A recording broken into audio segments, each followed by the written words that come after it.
So we did something stupid.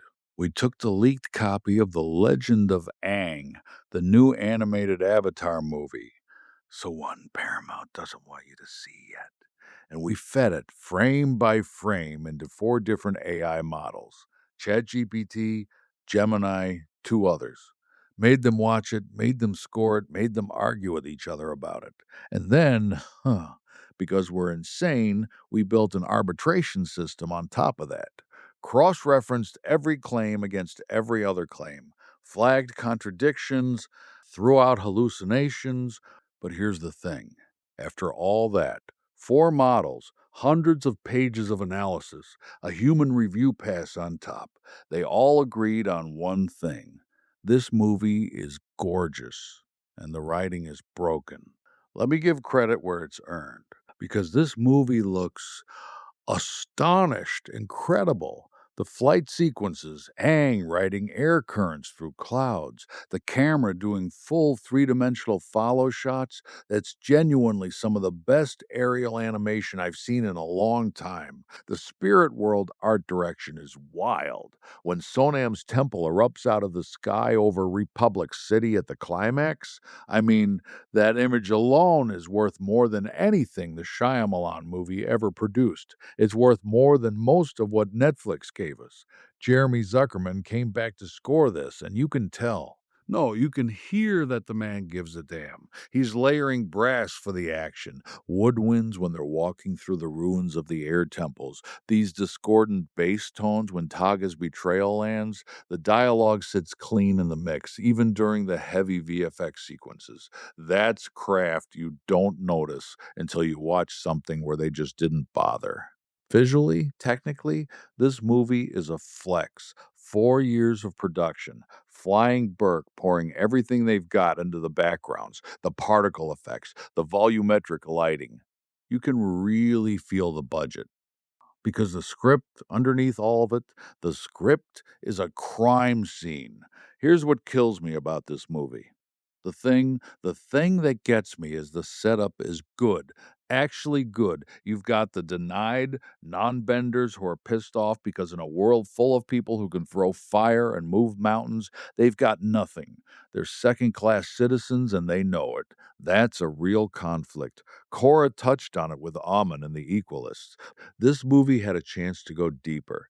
Then you've got Taga, ancient air nomad, frozen in ice for thousands of years, found on Mount Bayou. He's carrying the weight of the air genocide in his bones. He's Aang's link to a dead culture. The grief in that setup is enormous. And for about 30 minutes, the movie earns your investment. You think, okay, they're actually doing something here. Aang's going to face a real question. If you had the power to bring your people back, would you? Even if it meant breaking the balance you've spent your whole life protecting. Then the movie panics. Taga goes from grieving mentor to full airbender supremacist in what feels like one scene. The denied, the non benders who started this whole thing because they wanted equality, just become his foot soldiers for an airbender empire that would put a new class of benders above them. And look, nobody in the writer's room raised a hand and said, wait, that doesn't track. The movie raised a question it was too scared to answer. So it turned the question into a punching bag and let Aang hit it. And that brings us to Aang himself. This movie makes him, well, it makes him relitigate his survivor's guilt. The guilt he already processed, the guilt he worked through over 3 seasons and 61 episodes, the guilt that ended when he defeated Ozai without killing him and chose to rebuild. But this script drags it back out because, they didn't know what else to give him. Aang destroys Sonam's staff.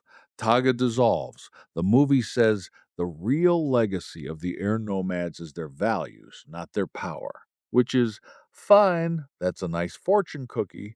But Aang never had to make a hard choice to get there. The script removed every difficult option before he reached the decision. When the alternative is a maniac trying to level a city, deciding not to help him isn't, It isn't character growth. It's common sense. So then the climax hits, and the movie pulls the cheapest stunt I've watched in a major animated film this year. Sokka, Toph, and Zuko all die from Taga's assault. Three legacy characters confirmed dead for about 90 seconds. Then Katara waterbends them back to life like she's microwaving leftovers. Death doesn't exist in this movie. None of the stakes are real. Four AI models watched this movie. They disagreed about the visuals. One of them scored the cinematography a 4, another gave it an 8. And honestly, compression quality on the leak makes that a hard call. We gave it the benefit of the doubt. The version people will see on Paramount Plus in October is going to look better than what we analyzed. But they didn't disagree about the writing, screenplay, 3 out of 10. Originality, 2 out of 10. Direction, 3 out of 10. Every model, every run, the numbers barely moved.